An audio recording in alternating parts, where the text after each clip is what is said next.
യഹോവേ, നിന്റെ ന്യായപ്രമാണത്തിൽ നിന്ന് അത്ഭുതമുള്ള കാര്യങ്ങളെ കാണുവാൻ തക്കവണ്ണം എൻ്റെ ഹൃദയകണ്ണുകളെ നീ പ്രകാശിപ്പിക്കണമേ. സങ്കീർത്തനം 10-ാം. യഹോവേ, നീ ദൂരത്ത് നിൽക്കുന്നതെന്ത്? കഷ്ടകാലത്ത് നീ മറഞ്ഞു കളയുന്നതുമെന്ത്? ദുഷ്ടൻ്റെ അഹങ്കാരത്താൽ എളിയവൻ തപിക്കുന്നു. അവർ നിരൂപിച്ച ഉപായങ്ങളിൽ അവൻ തന്നെ പിടിപെടട്ടെ.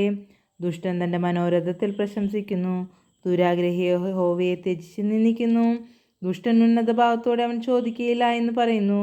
ദൈവമില്ല എന്നാകുന്നു അവൻ്റെ നിരൂപണമൊക്കെയും. അവൻ്റെ വഴികൾ എല്ലായ്പ്പോഴും സഫലമാകുന്നു. നിന്റെ ന്യായവിധികൾ അവൻ കാണാതെ വണ്ണം ഉയരമുള്ളവ. തൻ്റെ സകല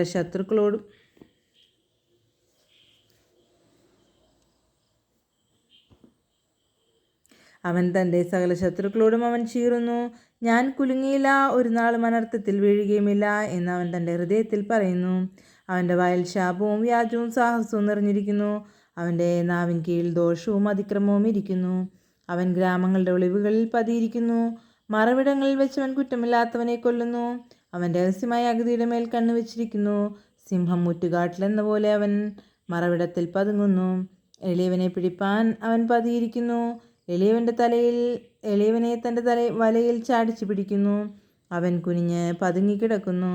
അഗതികൾ അവൻ്റെ ബലത്താൽ വീണു പോകുന്നു. ദൈവം മറന്നിരിക്കുന്നു. അവൻ തൻ്റെ മുഖം മറച്ചിരിക്കുന്നു. അവൻ ഒരു നാളും കാണുകയില്ല എന്ന് അവൻ ഹൃദയത്തിൽ പറയുന്നു. യഹോവേ, എഴുന്നേൽക്കണമേ.